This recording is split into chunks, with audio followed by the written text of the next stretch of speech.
జంతర్ మంతర్ సంఘటనకు నిరసనగా ర్యాలీ నిర్వహించారు. స్థానిక అమరవీరుల స్తూపం నుంచి బస్టాండ్ వరకు నినాదాలతో నిరసన ర్యాలీని చేశారు. ఈ సందర్భంగా ప్రజా సంఘాల ఐక్యవేదిక నాయకులు మాట్లాడారు. జంతర్ మంతర్ ఘటనలో అరెస్ట్ చేసిన విద్యార్థులను ప్రభుత్వం వెంటనే విడుదల చేయాలని డిమాండ్ చేశారు.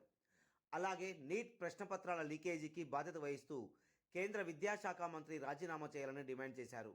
విద్యార్థులపై పోలీసులు వ్యవహరించిన తీరు దౌర్జన్యమన్నారు. కార్యక్రమంలో డాక్టర్ మువ్వ రామారావు, రాజు, సాహితీ, ప్రజా సంఘాల నాయకులు రామయ్య, డబ్బీకర్ మల్లేష్, బంటు వెంకటేశ్వర్లు, తెలంగాణ విద్యావంతుల వేదిక రాష్ట్ర అధ్యక్షులు Ambati Nagaiah, Narayana Reddy, Harikrishna, Satyanarayana Rao, DYFI Ravinayak, SFI Shankar, KVPS Parasuramulu, Linganayak, Mahesh Goud తదితరులు పాల్గొన్నారు.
విద్యాశాఖ మంత్రి విద్యాశాఖ మంత్రి ధర్మేంద్ర ప్రధాన్, విద్యార్థుల ఆత్మహత్య కారణమైన విద్యామంత్రి, విద్యార్థులకు ఆత్మహత్య కారణమైనటువంటి యొక్క కేంద్ర విద్యాశాఖ మంత్రి వెంటనే రాజీనామా చేయాలని, నేషనల్ టెస్టింగ్ ఏజెన్సీని రద్దు చేయాలని, ఏదైతే ఢిల్లీ వీధులలో పరమ కిరాతకంగా విద్యార్థులను క్రూరంగా దాడి చేసిన పోలీసులను సస్పెండ్ చేయాలని, ఆందోళనలో భాగంగా చలో ఢిల్లీ కార్యక్రమంలో సుమారుగా 70 మంది విద్యార్థులు అదృశ్యమైనట్టు వార్తా మీడియాలు చెప్తున్నవి.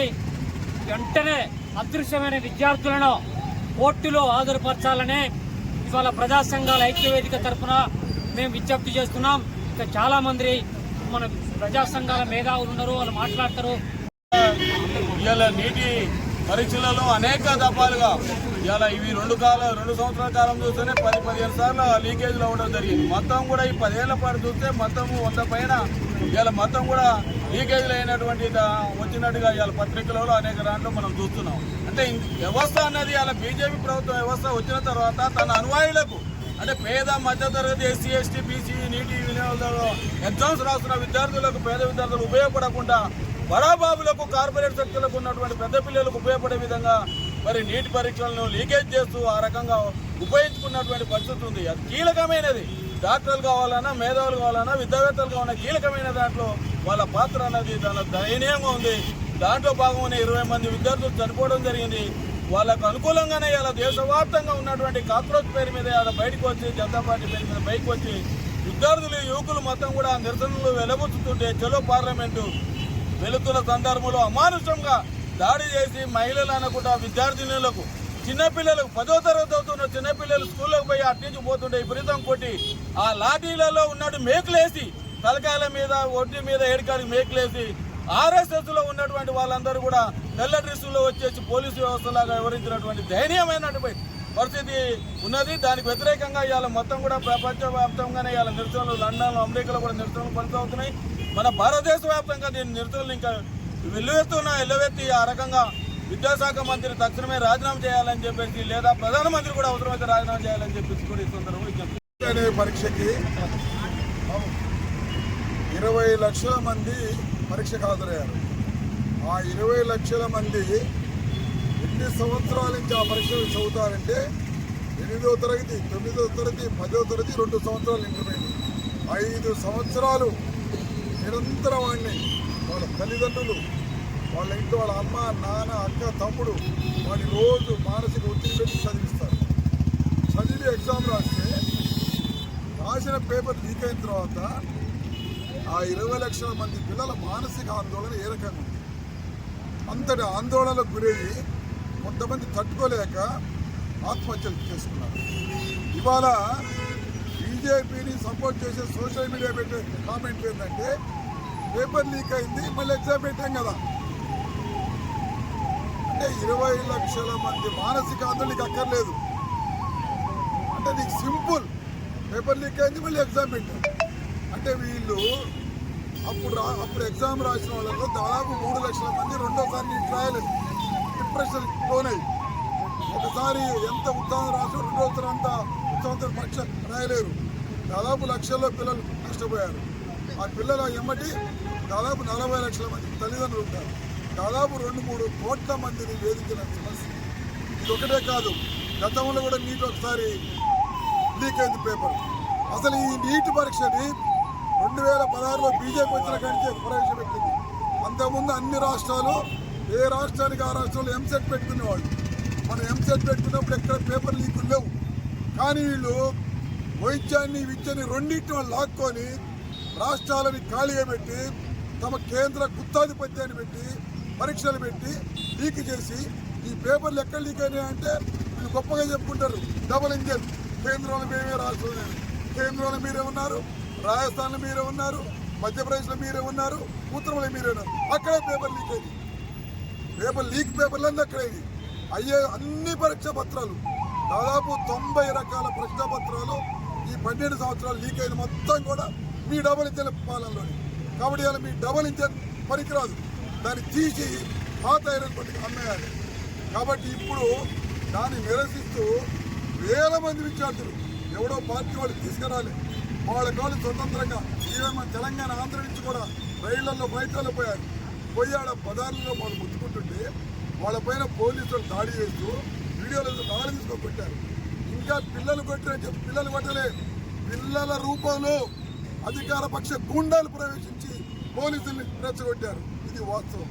అంటే ఈ రకంగా ఈరోజు వీళ్ళు హిట్లర్ని మించిపోయారు. వీళ్ళు ఆఖరికి వీళ్ళు ఎంతటి ఆంబానికి లోనేరంటే ఇవాళ దీని వెనక మొత్తము చైనా, బంగ్లాదేశ్, పాకిస్తాన్ కలిసి ఈ ఉద్యమాన్ని నడిపిస్తుంది. ఇంతకన్నా మూర్ఖమైన వాదన కొట్టి. కాబట్టి మిత్రులారా, ఆ పిల్లలు సాగిస్తున్న ఉద్యమాన్ని అలాంటి వాళ్ళము సాగించాలి. బీజేపీ సోషల్ మీడియా అడిగే ప్రశ్న ఏంటంటే మీరందరూ నీట్ రాస్తారు, మనమందరం నీట్ రాస్తారని అడుగుతారు. అంటే నీట్ రాసినోడే మాట్లాడాలి.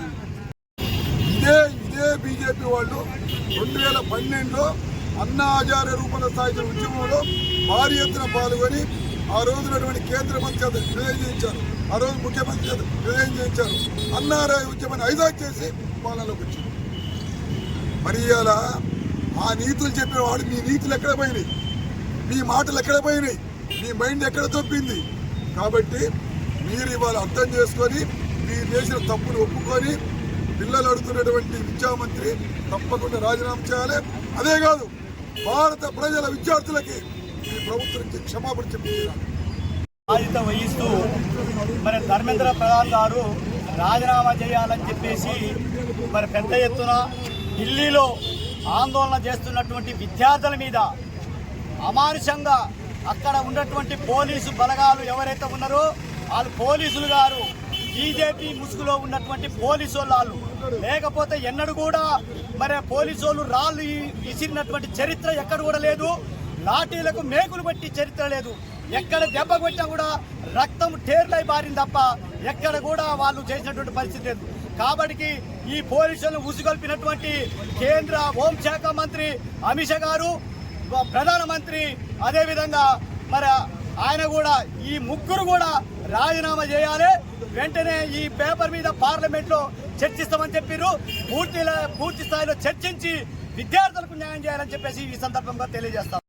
పక్ష నాయకులు, మేధావులు, ప్రజా సంఘాలు మరి బీజేపీ ప్రభుత్వము గత 12 సంవత్సరాలుగా సంవత్సరానికి ఒక 10 చొప్పున 150 పైన లీకేజీలు తీసుకొని వచ్చి ప్రజలందరినీ కూడా రోజువారీ జీవితాలను నాశనం చేస్తూ ఉన్న జరిగిన ఉద్యమం లోపల మరి ఖచ్చితంగా బీజేపీ కార్యకర్తలే ముసుగులు వేసుకొని వచ్చి అమ్మాయిలను వాళ్ళను అసభ్యకరంగా అమ్మాయిలు డ్రెస్సులు వేసుకొని ఉంటే వాళ్ళు ఎక్కడో ముట్టరాని చోట ముట్టుకొని ఒక భారతదేశము, భారత మాత, అమ్మాయిలు అబ్బాయిలు అని చెప్తారు కదా, ఇంత అన్యాయంగా అమ్మాయిలను చూడకుండా కూడా అబ్బాయిలు వాళ్ళ రూపంలో వచ్చి చేయడం అనేటువంటిది ఈ భారతదేశము, భారత మాత అని చెప్పుకునే ఆర్ఎస్ఎస్ గుండాలకు ఇది గుణపాఠం కావాలి.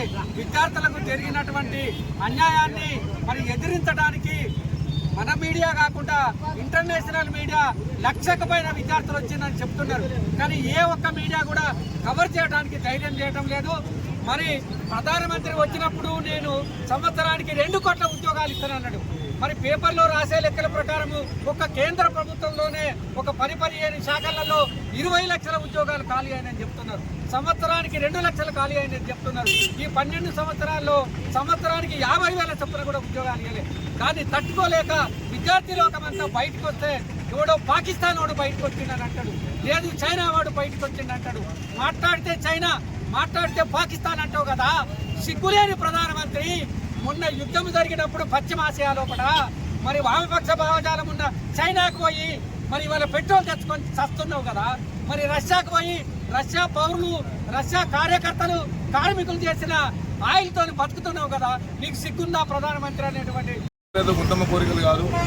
మోడీని రాజీనామా చేయమని లేదా కేంద్ర ప్రభుత్వాన్ని రాజీనామా చేయమని లేదు. వాళ్ళు అడిగిన డిమాండ్ ఏంటంటే కేంద్ర మానవ వనరుల శాఖ మంత్రి ఆ పేపర్ లీకేజీకి నైతిక బాధ్యత వహిస్తూ ధర్మేంద్ర ప్రధాన్ రాజీనామా చేయాలి. అదేవిధంగా విద్యార్థులు ఎవరైతే చనిపోయారో వాళ్ళ కుటుంబానికి ₹1 కోటి నష్టపరిహారం చెల్లించాలనే సాధారణమైన డిమాండ్లు, చాలా చిన్న డిమాండ్లు. దాన్ని పరిష్కరించడానికి కూడా కనీసం ప్రభుత్వం బాధ్యత తీసుకుపోగా కనీసం వారి మీద దాడి చేయడమే కాకుండా హింస, అసలు మనం ఒక ప్రజాస్వామ్యంలో ఉన్నామా ఈ దేశంలో, లేకపోతే ఒక నేతృత్వంలో ఉన్నామా, లేదా బ్రిటిష్ వాళ్ళ పాలన జరుగుతుందా అనేది మాకు అర్థమవుతా ఉంది. దీన్ని తెలంగాణ రాష్ట్ర ఉపాధ్యాయ ఫెడరేషన్గా మేము ఖండిస్తూ ప్రజలందరూ